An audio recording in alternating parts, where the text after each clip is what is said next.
Hey everybody, Ryan here at eTrailer. Today on our 2017 Ford Edge, we're going to be showing you how to install the etrailer.com trailer hitch receiver. But before we do that, why don't we check this one out and make sure that it's the right hitch for you.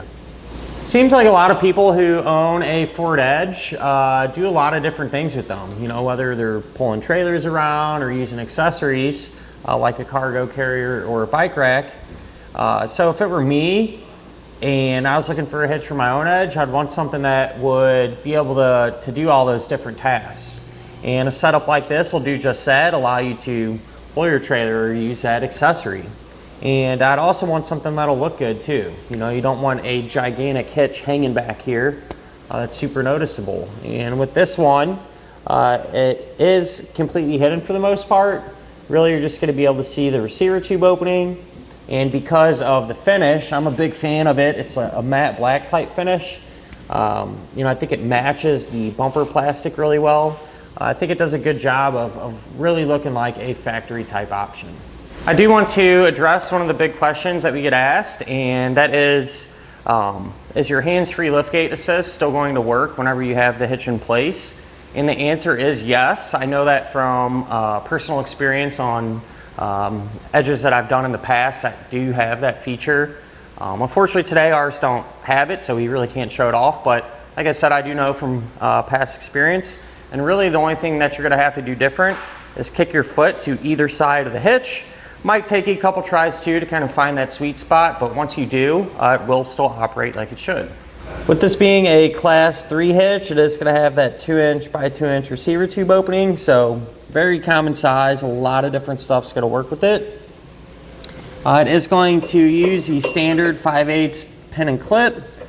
Keep in mind though, pin and clip doesn't come with the hitch. If you need one, you can always grab it here at eTrailer. And the safety chain openings are going to be a plate style, and they're a little bit different of a design. I kind of like them. They sit below the hitch, and that'll give us more than enough space to use just about any size hook that our trailer might have on it.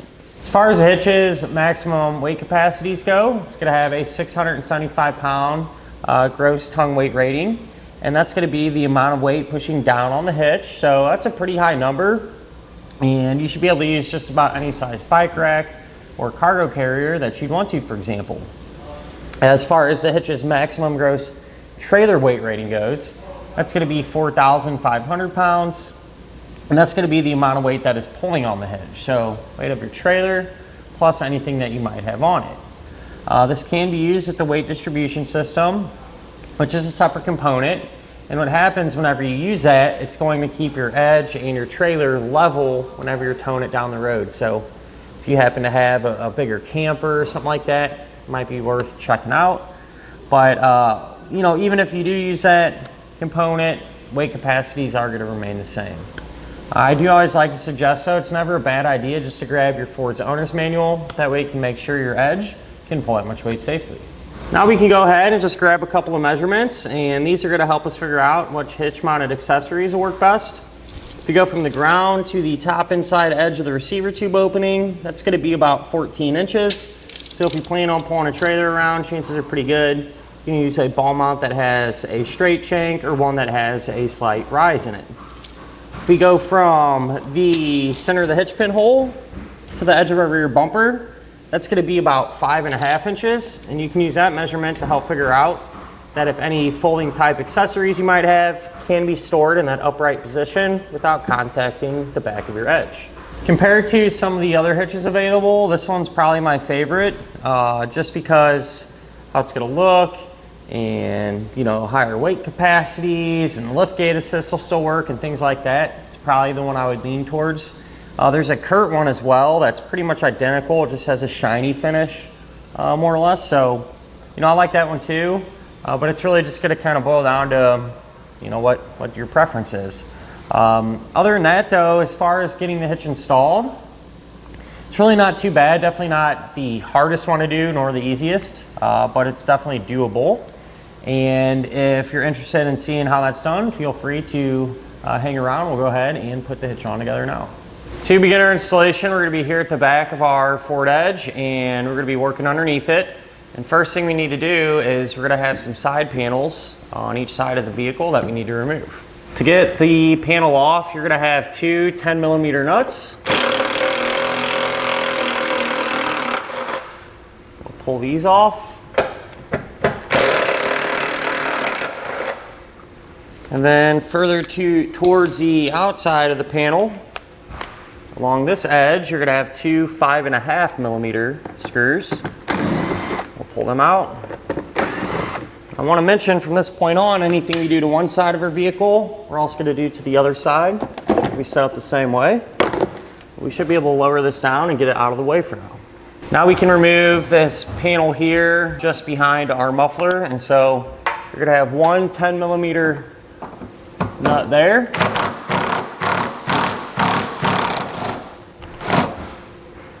And then if we look on the outside edge,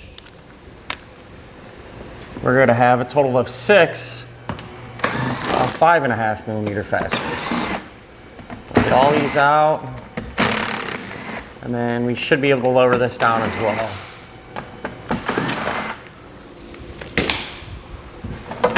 Just kind of pop this down.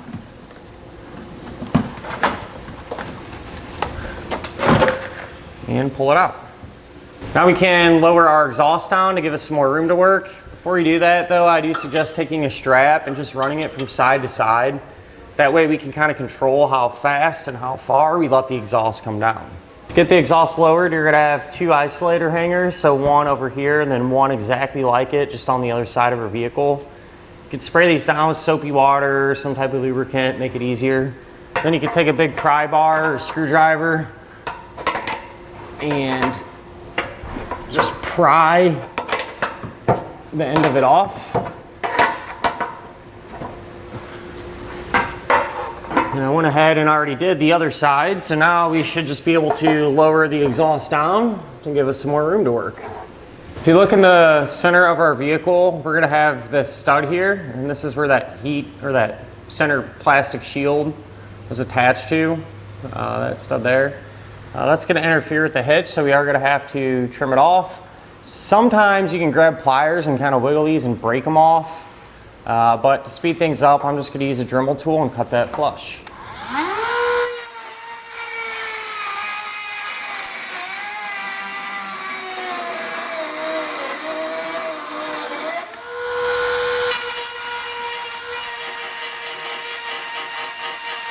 Now we can get our hardware in place inside of the frame. We're gonna have 4 attachment points. So we're gonna be using these 2 holes as well as these 2. And then this hole we'll use as an access hole to get all of our hardware in there. So I like to start with the ones furthest away. You're gonna take the coiled end of your fish wire and drop it down. And then you're going to take a spacer block and a carriage bolt. Thread that on and feed the hardware one at a time up through there. Pull it out, and then the side ones, once you got everything kind of together, the side ones just barely push back in. That way they don't hit the hitch whenever we go to put it up. But I'm going to use that same technique and same hardware combination to get the rest of our bolts and spacer blocks in place.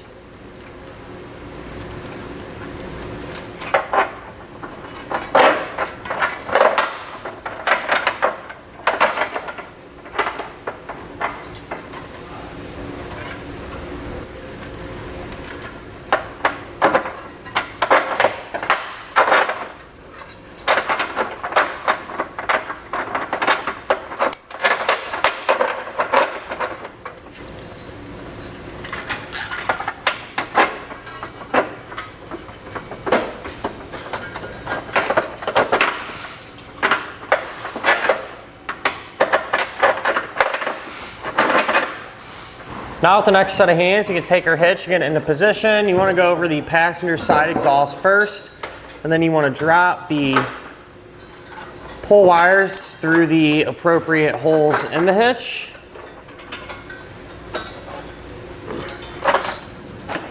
One's on the side, you want to push in from the inside out, like this here. And with these side ones, when we lift this up, you're gonna wanna kind of pull the slack out of the fish wire as you're doing it. That way it don't get bound up in there. So once you have it lined up, you can pull them bolts through, and the weight of the hitch should keep it supported, but to be on the safe side, we'll remove the pull wire. Take a flange nut and get one started on each side hand tight. So for our remaining bolts, all three of these are going to receive a flange nut. And this one here, closest to the back where this gusset is, you're going to take a split lock washer, slide that on, and then just a regular nut. For this one here. And then we can come back and snug everything down. So I like to do the bottom ones first. You can use an 11/16 size socket.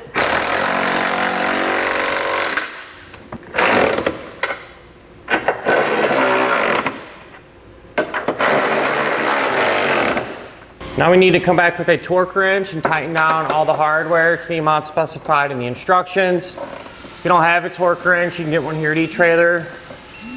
Or a lot of times you go to your local auto parts store and they'll have one there available to rent.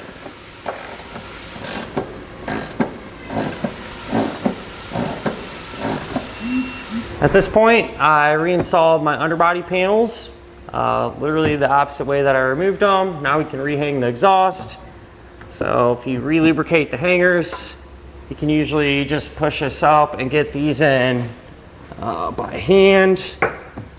That lined up, and once it's supporting itself, go ahead and remove your strap. Something I do want to touch base on is this center panel here. So this is not going to be getting reinstalled. And in the past, I've even tried to trim this and make it fit, and essentially it's just kind of pointless. You have to cut so much material out. It's really not going to do anything. So just something I wanted to mention in case you were wondering. And that'll finish up our look at and our installation of the etrailer.com trailer hitch receiver on our 2017 Ford Edge.